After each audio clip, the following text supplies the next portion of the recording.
وہ مضبوط قول میرے رب کی پہچان تھی،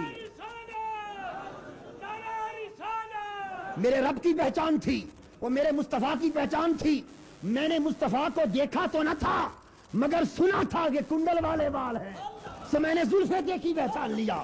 میں نے مصطفیٰ کو دیکھا تو نہ تھا مگر سنا تھا کہ ایسی پیاری آنکھیں ہیں، میں نے چشمان مقدس دیکھی تو پہچان لیا۔ میں نے آقا کو دیکھا تو نہ تھا مگر چمکتے ہوئے چہرے کے تذکرے سنے تھے، میں نے دیکھا تو پہچان لیا۔ میں نے حسن سراپا دیکھا تو نہ تھا مگر بلال کے عشق کے تذکرے سنے تھے، میں نے اس حسن کا جوبن دیکھا تو پہچان لیا۔ میں نے قرآن پڑھا تھا، مجھے قرآن نے قول ثابت دیا تھا، یہ اس قول ثابت کی پہچان ہے کہ آج مصطفیٰ کو پہچان رہا، حضور کو پہچان لی، اس نے حضور کو پہچان لیا، اس لیے ہم سب نے ان کو پہچان لیا۔ اب معلوم ہے جب پہچان ہو گئی تو کیا جواب آئے گا؟ فَيُنَادِي مُنَادٍ مِّنَ السَّمَاءِ، جب میرے آقا کی پہچان ہو جائے گی، میں نے بات ختم کی تھی مصطفیٰ کی پہچان، یہ جو رب ذوالجلال کی طرف سے ندا آ رہی ہے، فَيُنَادِي مُنَادٍ فِي السَّمَاءِ، مِنَ السَّمَاء، آسمان سے جو آواز آ رہا ہے، جب اس نے جواب دیا تھا ربی اللہ کہ میرا رب اللہ ہے، جب اس نے اللہ کو پہچانا تھا اس وقت تو منادی نے ندا نہ دی۔ یہ بات قابل توجہ ہے، جس کا میں اپنا مشرب بیان کرنے کا عادی ہوں، جس کا دل چاہے فتویٰ لگا دے، یہ میرا مشرب ہے، جس کا دل چاہے فتویٰ لگا دے، مگر کوئی بات قرآن اور حدیث سے باہر نہیں ہو، نہ کوئی حکایت، نہ کسی کتاب کا حوالہ، نہ اپنی طرف سے شرح، صرف قرآن کی نص اور حضور کی حدیث، اس سے باہر کی بات نہیں ہوگی۔ اگر ایمان اور اعتقاد قرآن اور حدیث پر قائم ہے تو اعتقاد یہی ہے جو بیان ہو رہا ہے، اور اگر بنیاد کچھ اور ہے تو آپ جو چاہیں کہتے پھریں۔ میرا سوال یہ ہے، جب پوچھا گیا فَيَقُولَانِ لَهُ مَن رَبُّكَ، اس نے جواب دیا ربی اللہ۔ جب انہوں نے پوچھا تو رب کو پہچانتا ہے، تیرا رب کون ہے؟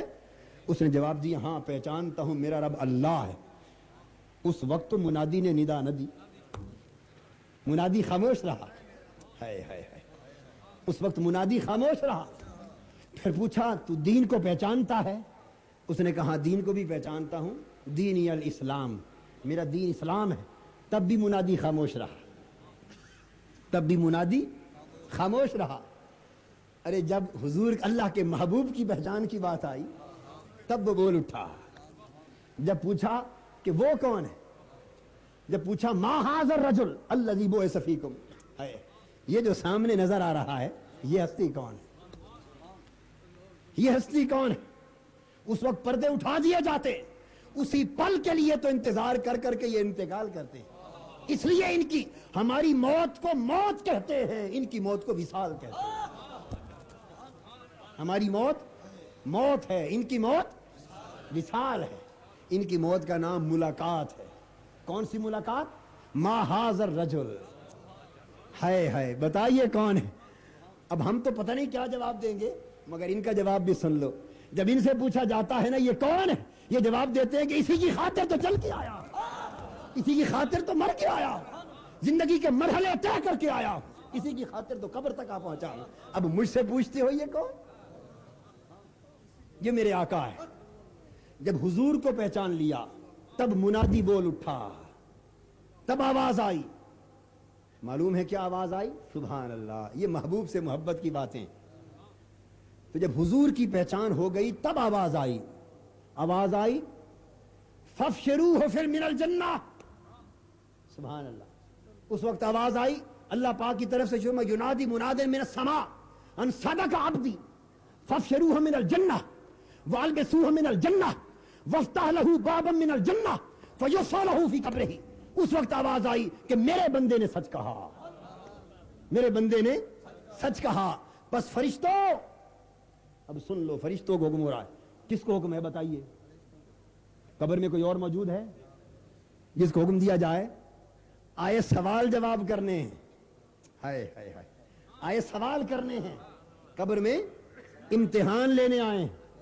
کبھی سنا ممتحن کو کہا گیا ہو بھی ذرا اس کے لیے بستر بچھا دو؟ کبھی ممتحن کو کہا جائے بھائی ذرا کرسی بچھا دو، ذرا بستر بچھا دو؟ ممتحن کو کوئی کہتا ہے؟ بولیے نا، نہیں نہ کہتا۔ فرشتے سوال کرنے آئے ہیں, ممتحن بن کے آئے ہیں, مگر جب تک رب کی پہچان کی بات تھی ممتحن تھے. ہائے ہائے ہائے ہائے, جب تک دین کی پہچان کی بات تھی فرشتے ممتحن تھے, جب مصطفیٰ کو پہچان لیا وہی فرشتے خادم بن گئے, وہی فرشتے خادم بن گئے.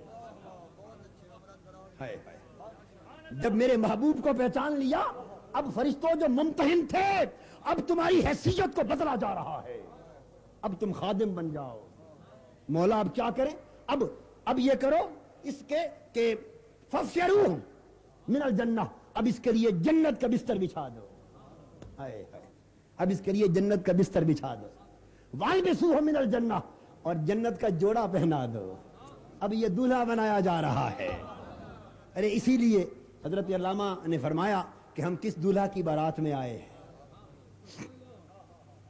بھائی جب شادی ہوتی ہے تو سیج بچتا ہے کہ نہیں, اور رواج ہے کہ نہیں آپ کے علاقے میں؟ یہ تو ترقی یافتہ علاقہ ہے, ہم تو پرانے بیک ورڈ دور دراز ان پڑھ لوگوں کے علاقے کے لوگ ہیں.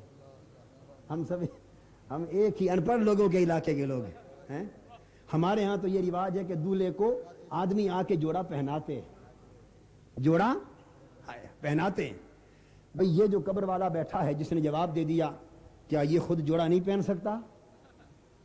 خود جوڑا نہیں پہن سکتا؟ پہن سکتا ہے, مگر فرمایا البسوہ من الجنہ, تم میری جنت کا جوڑا پہنا دو, پہناؤ, اسے دولہا بناؤ, اسے دولہا بناؤ. اور پھر اس کے بعد کیا کرو, وَافْتَحُوا لَهُ بَابًا مِنَ الْجَنَّةِ, اب اس کے لیے جنت کے دروازہ کھول دو, اس کی قبر کو پھر کھول دو, پھر اس کی قبر کو منور کر دیا جاتا ہے. وَيَأْتِيَ رَوْحَهَا وَطِيبُهَا, پھر جنت کی ہوائیں آتی, پھر خوشبوئیں آتی, اور جہاں تک اس مرد کامل کی نگاہ جاتی ہے وہاں تک قبر کی دیواریں کھول دی جاتی ہیں. یہ جو 4-5 فٹ کی قبر میں آپ دفنا کے آئے تھے, آپ سمجھ رہے ہیں کہ یہ 4-5 فٹ کی قبر میں لیٹے ہوئے ہیں مرد کامل. ارے یہ آپ کی قبر تھی, اب اس کی قبر ہے. اب قبر کو کھول دو. فرشتوں پوچھتے ہیں مولا کہاں تک کھول دے؟ کوئی حد مقرر فرما. ایک حدیث میں تو ہے نا کہ 70 گز لمبی 70 گز چوڑی, مگر میں دونوں میں امتیاز کرتا ہوں کہ وہ عام مومنین کے لیے ہے, یہ کاملین کے لیے ہے. عام مومن کے لیے 70 ضرب 70 گز اتنی چوڑی قبر بن جاتی, اور جو کامل ہیں ان کے لیے فرمایا کہ قبر کھول دو. کہاں تک؟ یہ نگاہ اٹھا کے دیکھ لے, جہاں تک نگاہ جائے قبر کھول دو, جہاں تک نگاہ جائے قبر کھول دو. تو دوستو یہ اللہ پاک کس کو حضور کی پہچان کے ثمر میں یہ مقام عطا کرتا ہے, حضور کی پہچان کے ثمر میں یہ مقام عطا کرتا ہے. اب یہ تو ایک پہلو. اب میں اس کی تصدیق ایک اور حدیث سے کرتا ہوں جس میں بات مرتکز ہو جائے, مزید پکے طریقے سے ثابت ہو جائے. آپ کہیں گے کہ یہاں تو 3 سوالوں کا ذکر ہے. بے شک فیصلہ حضور کی پہچان کے جواب پر کیا گیا, مگر سوال تو 3 ہے نا. بولیے, سوال تو 3 ہے. میں آپ کو ایک اور حدیث ترمذی شریف کی پیش کرتا ہوں. اس کو حضرت ابو ہریرہ رضی اللہ تعالیٰ عنہ روایت کرتے. ترمذی شریف, بخاری مسلم میں بھی ہے مگر میں روایت ترمذی لے رہا ہوں. ابو ہریرہ رضی اللہ تعالیٰ عنہ روایت کرتے, اور صاحب مشکات نے باب و اثبات عذاب القبر میں اس کو بھی لیا ہے. فرماتے ہیں کہ آقا نے فرمایا کہ جب مومن قبر میں لٹا دیا جاتا ہے تو 2 فرشتے آتے ہیں, ان میں سے ایک کا نام منکر ہے, دوسرے کا نام نکیر. آ کے اسے اٹھا دیتے, اٹھا کے بٹھاتے, اور بٹھا کے ایک ہی سوال کرتے, بٹھا کر ایک ہی سوال کرتے. اور کیا کرتے ہیں؟ کہتے ہیں ما کنت تقول فی ھذا الرجل, اتنی بات بتا. سیدھی ایک ہی بات پوچھتے ہیں, بتاؤ یہ جو ہستی ہے, وفی روایت ما کنت تقول فی ھذا الرجل لمحمد صلی اللہ علیہ وسلم, اس محبوب محمد کے بارے میں تو کیا کہا کرتا تھا؟ یہ سوال پوچھتے ہیں. یہ مضارع پر کانا یکونو لگے تو ماضی استمراری کا فائدہ دیتا ہے. پوچھتے ہیں, فرشتے بھی اتنی عربی تو جانتے ہیں نا, اس لیے صحیح لگایا ہے نا, لفظ حدیث کے الفاظ ہیں. پوچھتے ہیں ما کنت تقول فی ھذا الرجل محمد لمحمد, آقا دو جہاں سامنے حضور کی طرف اشارہ کر کے پوچھتے ہیں بتا اس ہستی کے بارے میں کیا کہا کرتا تھا. ما کنت تقول, اس روایت کی روح سے یہ نہیں پوچھتے کہ بتا اب کیا کہتا ہے, بتا اب کیا کہتا ہے بھائی؟ جب